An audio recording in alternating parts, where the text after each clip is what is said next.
नमस्कार। चलिए आज बात करते हैं एक ऐसे शब्द की जो हम रोज सुनते हैं, खबरों में पढ़ते हैं और जो हमारी दुनिया को एक तरह से चलाता है। वो शब्द है सुरक्षा। तो जब कोई कहता है सुरक्षा तो हमारे दिमाग में क्या आता है? क्या इसका मतलब सिर्फ सरहदें हैं, फौज है, हथियार हैं, या फिर कहानी इससे कहीं ज्यादा बड़ी है? ये लाइन तो आपने कई बार सुनी होगी। ये सिक्योरिटी का मामला है। और जैसे ही कोई ये कहता है, बस सारी बहस खत्म, मानो उस मुद्दे पर अब और कोई बात हो ही नहीं सकती। लेकिन आज हम इसी बंद दरवाजे को खोलने वाले हैं। तो चलिए शुरू करते हैं एकदम बेसिक से। समझते हैं कि सुरक्षा का वो पुराना पारंपरिक मतलब क्या होता है, जिसे ओल्ड स्कूल तरीके। तो इस पारंपरिक सोच के हिसाब से ना, किसी भी देश के लिए सबसे बड़ा खतरा होता है दूसरे देश का फौजी हमला। मतलब सारा फोकस देश को बचाने पर होता है, उसकी आज़ादी, उसकी ज़मीन, उसकी सरकार। अब सोचिए, अगर किसी देश पर हमले का खतरा मंडरा रहा हो तो उसके पास रास्ते क्या हैं? देखिए, मोटे तौर पर तीन ही रास्ते होते हैं। पहला, भाई हार मान लो, सरेंडर कर दो, जो कोई नहीं करना चाहता, राइट। दूसरा, दुश्मन को इतना डरा दो कि वो हमला करने की सोचे भी नहीं। और तीसरा, अगर हमला हो ही गया तो फिर लड़ो और अपना बचाव करो। इसीलिए पारंपरिक सुरक्षा का पूरा खेल युद्ध के इर्द गिर्द ही घूमता है। तैयारी, लड़ाई और बचाव। अच्छा, अब ये होता कैसे है? इसके लिए देश आमतौर पर चार तरीके अपनाते हैं। पहला है डिटरेंस, यानी प्रतिरोध। अपनी मिलिट्री इतनी ताकतवर बना लो कि सामने वाला खुद ही डर जाए। दूसरा है डिफेंस, यानी रक्षा। अगर हमला हो तो जवाब देने की पूरी तैयारी हो। तीसरा है बैलेंस ऑफ पावर, शक्ति संतुलन।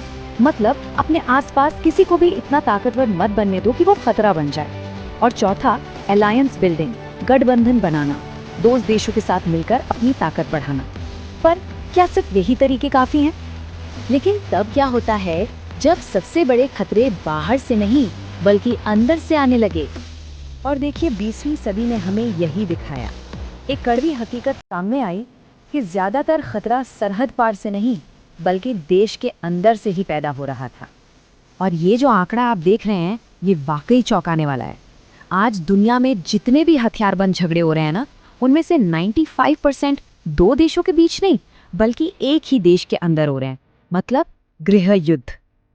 अब जाहिर है, इस बड़े बदलाव ने सबको सोचने पर मजबूर कर दिया कि भाई तो फिर सुरक्षा का असली मतलब है क्या? और यहीं से सोच बदलनी शुरू हुई। फोकस सिर्फ देश की सरहदों से हटकर देश के अंदर रहने वाले लोगों, यानी आम इंसानों पर आ गया। और इसी नई सोच को कहा गया ह्यूमन सिक्योरिटी, यानी मानव सुरक्षा। इस बात को देखिए, ये कितनी बड़ी हकीकत है कि पिछले 100 सालों में जितने लोग विदेशी फौजों से नहीं मारे गए, उससे कहीं ज्यादा लोग अपनी ही सरकारों के हाथों मारे गए हैं। इससे एक बात साफ हो जाती है, एक देश की सरहदें सेफ हो सकती हैं, पर जरूरी नहीं कि उसके लोग भी सेफ हों। तो ये जो ह्यूमन सिक्योरिटी का आइडिया है, वो कहता है कि असली सुरक्षा का मतलब सिर्फ बम और गोलियों से बचना नहीं है। इसके दो हिस्से हैं। पहला, भय से मुक्ति, यानी हिंसा और डर से आज़ादी। और दूसरा, अभाव से मुक्ति, यानी गरीबी, बीमारी और भूखमरी जैसी चीज़ों से आज़ादी। तो इसका मतलब क्या हुआ? इसका मतलब ये कि खतरों की लिस्ट अब बहुत लंबी हो गई है।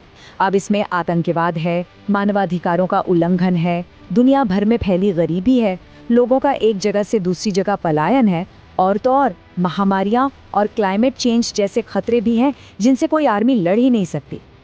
जैसे कि HIV एड्स जैसी महामारी को ही ले लीजिए। इसने कई देशों में लाखों जानें ले ली। तब दुनिया को समझ आया कि एक वायरस किसी मिसाइल से भी बड़ा खतरा हो सकता है। बिल्कुल वैसे ही देशों के अंदर के झगड़ों और गरीबी ने करोड़ों लोगों को अपना घर छोड़ने पर मजबूर कर दिया। और इससे जो शरणार्थी संकट पैदा हुआ, वो किसी एक देश की नहीं बल्कि पूरी दुनिया की समस्या बन गया। तो अब सवाल ये उठता है कि एक देश इन सब अलग अलग तरह के खतरों से, मतलब पारंपरिक और गैर पारंपरिक, दोनों से एक साथ कैसे निपटता है? इसको समझने के लिए चलिए भारत की रणनीति को देखते हैं। देखिए, भारत की जो रणनीति है वो इन दोनों ही तरह की सुरक्षा को साथ लेकर चलती है। इसके चार मजबूत पिलर हैं। पहला, अपनी मिलिट्री को ताकतवर बनाना, जो कि पारंपरिक सुरक्षा का हिस्सा है। दूसरा, अंतर्राष्ट्रीय कानूनों और संस्थाओं जैसे UN का साथ देना ताकि बातचीत से मसले सुलझे। तीसरा, देश के अंदर की चुनौतियों जैसे आतंकवाद और अलगाववाद से निपटना, और चौथा, और ये बहुत ज़रूरी है, अपनी अर्थव्यवस्था को आगे बढ़ाना ताकि लोगों को गरीबी से बाहर निकाला जा सके। तो अंत में ये सोच हमें एक बड़े सवाल पर लाके खड़ा कर देती है कि सच्ची सुरक्षा का मतलब आखिर है क्या? क्या सिर्फ मजबूत सरहदें, या फिर स्वस्थ और पढ़े लिखे लोग, एक साफ सुथरा पर्यावरण और हर इंसान को इज्जत से जीने का हक? सवाल यह है कि हम बचाना किसे चाहते हैं, सिर्फ नक्शे को या नक्शे के अंदर रहने वाले इंसान को?